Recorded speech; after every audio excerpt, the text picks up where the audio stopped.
Hi, my name is Connor, and I am a structural engineer in training in Canada.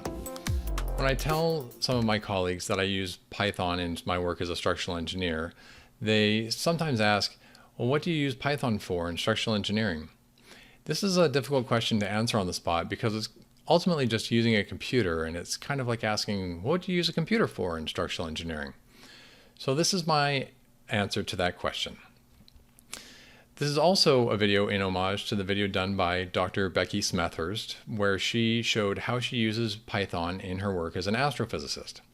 I saw her video and I really liked it, and so I thought I would do something similar for structural engineering. So I'm going to show 5 examples of how I've used Python in my work, and hopefully it gives you some ideas on what you can use it for. Ultimately, how you use Python in structural engineering is really only limited by how much you use your imagination. So let's jump into some examples.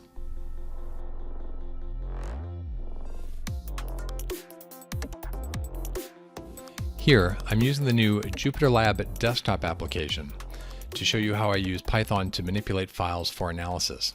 The idea here is that instead of having to open up individual files and create files manually in a graphical user interface, you can create files off of a base file and create multiple versions very quickly instead of having to manually change every bar.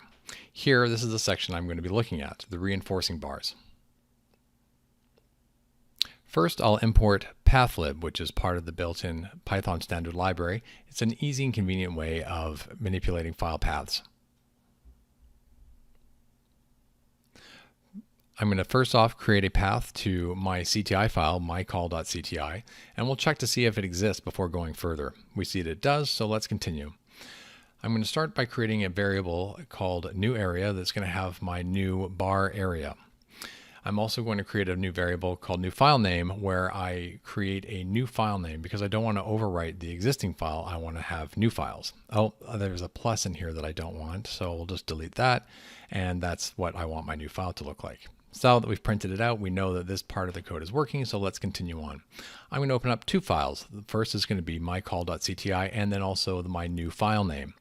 So I can open one and write to the other at the same time. So we need to find out if we're in this bars section here as we iterate through the lines in the file. Reinforcement bar starts with the heading reinforcement bars and ends with the heading factored loads. So we're going to go through every line in the file, and if we see the heading reinforcement bars, then we'll say we're in the bars section. Otherwise, if we hit the line factored loads, then we'll say we're no longer in the bars section. So now if we're in the bars section and there's a comma in the line, meaning that we see a line of data of area, x coordinate, y coordinate, we're going to split that apart into each of its constituent pieces.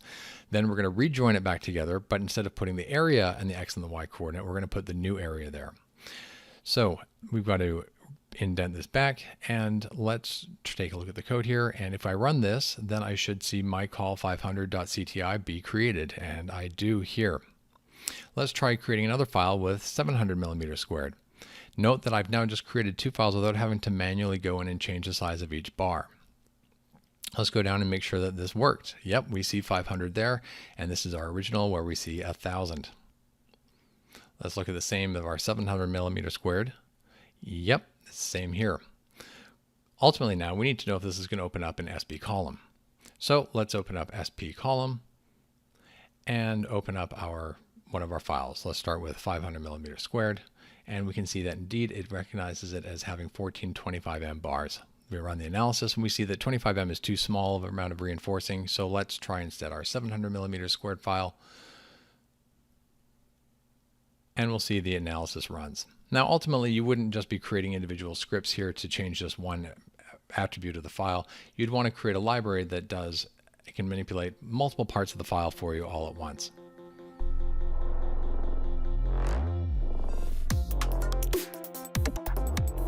Welcome to doing calculations with handcalcs and Jupyter. With Python, we can do normal arithmetic operations like we would do in Excel. We can set variables and then print output results. However, if we wanted to print all the intermediary variables, we have to add all these print statements, A equals B equals, etc., and then we just even still see results. However, these are not very adequate as engineering notes. There's a reason that hand calculations are considered the gold standard is because it's easy to follow someone's train of logic and to make sure that there's no errors in the actual calculation. The library handcalcs is a library that I've written to do just that. It renders calculations in Python as though you'd written them by hand. You can see here, we see the variable names, the symbolic formula, and then also the numeric substitution before we see the result. If we break it up into two separate lines here where we have inputs and formulas, we can see that again, the numeric substitution and then the result. We can add the params tag here to make the parameters all in one line. This is rendered in LaTeX in the browser using the CutTex extension developed by Khan Academy. We can also do calculations with units by using the units aware library for all people. This, we're going to load up the structural environment and say that we want all of the units variables in the top level namespace. So let's go ahead and use JupyterLab for some calculations so you can see what I mean. We'll use %render to say that we want to render this cell with handcalcs. We're going to set some variables. Let's just look at doing some plate bending. Let's say we're going to set B, the width of our plate, D, the depth of the plate, and FY is going to be our yield strength of our steel. We don't want to see these substitutions, so we'll use the params tag here. So we'll explain what we're doing in our calculation using Markdown in the Jupyter Notebook. We're going to do plate and bending. So we'll start with %render. We're going to calculate the elastic section modulus. Then we're going to calculate MR. Oh, I forgot to include the phi factor, so let's include it there. Notice how the phi is rendered in Greek letters. So we'll calculate the moment resistance of our plate and bending, and you can see here that the units have been canceled out and converted into kilonewton meters because that's how they're dimensionally correct. So here's an example of a larger calculation sheet you can do using handcalcs and Jupyters. You can set up an input cell and then render those inputs as you need them. You can create section headings. You can even explain where you got your formulas from and include links to outside documents. Here we can use if and elif statements because codes often require different calculations for different conditions. And as we go down, we can see that we're going to calculate the factored moment resistance of our plate in bending, taking lateral torsional bending into account, and we can see our demand capacity ratio at the bottom here. So let's go in and change one of our inputs to see if we can use a 30 millimeter thick plate instead. Let's scroll all the way to the bottom and we can see our DCR is now over 1. That is not going to work. So let's just change it back to 35 millimeters. So once we've completed our calculation, rerun everything from top to bottom, we can go ahead and export it as an HTML document. Because this is using the HTML rendering capability of CutTex, it renders as an HTML document that we can then open up in our browser and even print to a PDF. Here's what the rendered document looks like. Note how we don't have any input cells showing. Here is what the PDF preview looks like from our browser. And then we can just save that. And now we've got an addition we can put into our engineering notes for this particular member. Let's open it up and take a look at it in Bluebeam and see what our final product is. And here we go. And as I mentioned, you can still link to outside documents and pull that up. So if someone's reading your notes and wanting to know where your formula is from, they can see that this is indeed where you got it. So while Excel is dominant in our industry, I encourage you to try using handcalcs because it is much faster to put together a beautiful looking calculation sheet. Speaking of Excel, I'm going to show you some table operations using Pandas. This is some analysis results of a model. We've got 2 levels and 4 points where we're going to be looking at nonlinear time history analysis results, time series at these 8 locations. Each of those 8 locations has 8 different ground motions here and 6 different degrees of freedom. Here's what we're going to be looking to do at the end of it, is to see for each result at each location we want to calculate the drift, which is going to be taken as the maximum of each ground motion. This is an analysis done in SAP, and because it's done in SAP, we do not have access to a drift calculation within the software, so we have to do it manually. Here's what the raw data looks like coming from SAP. There's our CSV file. We've got 8 different ground motions here, and there's some 660,000 lines of data.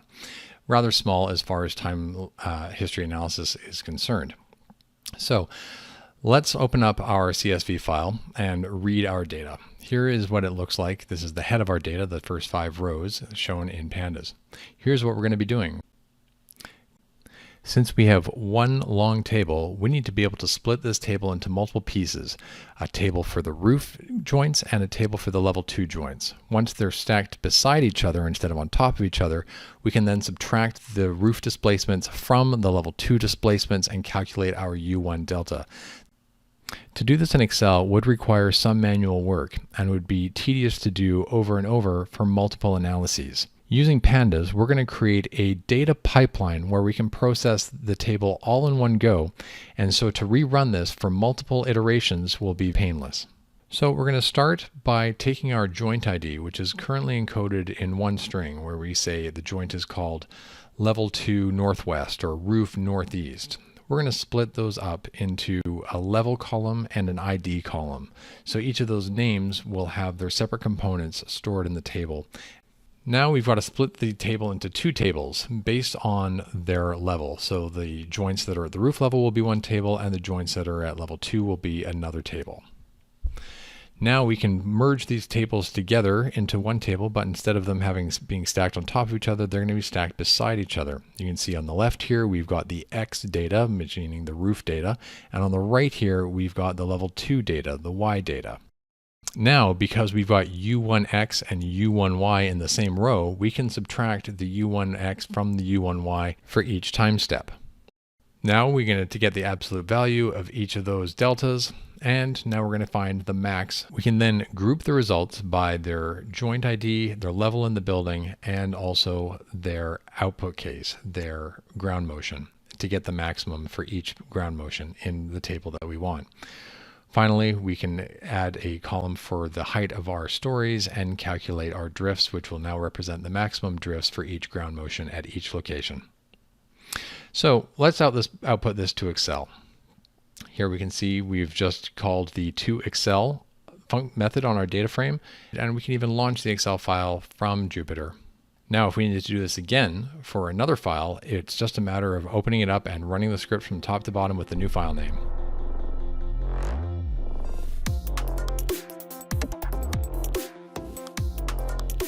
A structural engineering activity that's not on the design side is reviewing concrete test reports during construction administration. These can be quite tedious, especially if there's going to be hundreds on a particular job. These are all in PDF format typically and require manual review to make sure that the concrete that gets poured is in fact the concrete we expect as per the design. What if there was a way to do this analysis with Python and in a way that didn't require us to have our eyes crossed looking at lots of tedious lines of data? Here, I've created a library called Concrete Reports. The functions in this library read PDF reports produced by certain companies. Different functions are required to be written for each different company's reports because they're all in different formats. Here, I've got a directory full of concrete test reports, and I am reading them in an automated fashion, and from each file, I'm taking the data from them and putting the data in the file into their own separate row in a Pandas data frame table. In essence, for each report, we're creating a new record and putting all those records into a master table so I can review all PDF reports at once. Furthermore, we're going to be able to view the reports and the results of the reports graphically so we can see at a glance if there's any reports that need to be reviewed more carefully or if we can just see that they're okay. Here we can see the plots of the results of our analysis. The red bars that you see are the expected strength of the concrete that's been placed. The gray bars that are transparent and overlaid on top of the red bars are the actual test results at different days. So if we see red, we know that there's likely a problem and that we need to look closer at those reports. If we don't see any red peeking through, then test results have surpassed the expected strength of the concrete.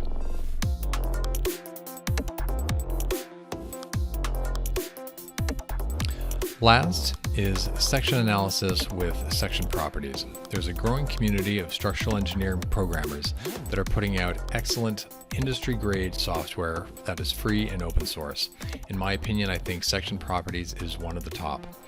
Here we're going to do an analysis of a section of a W section where we've got it loaded in torsion, and let's say that the deflection is a little too great, and so we decided to put a plate onto one side of it to give it more torsional rigidity.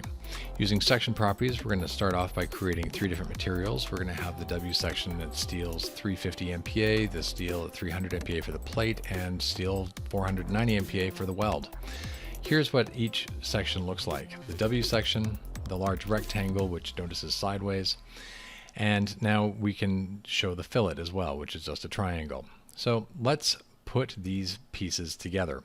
We're going to build up the section from each of these primitive pieces. The W section we're going to align to the centroid, and then we're going to align the stiffener, the rectangle, to the side of the W section. By using the plus operator, we can show both shapes together.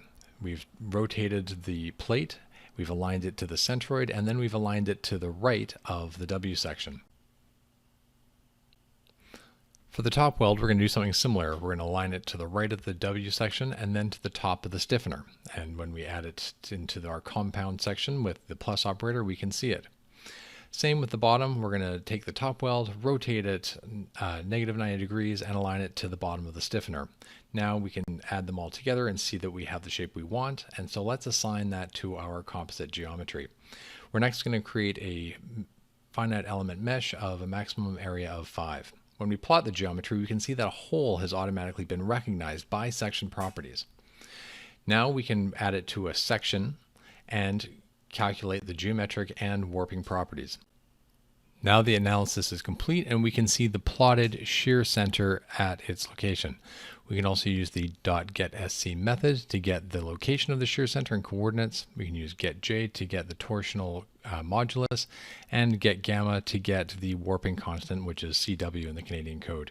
This is only a tiny piece of what section properties can do for you, and I highly recommend taking a look at it and learning how to use it.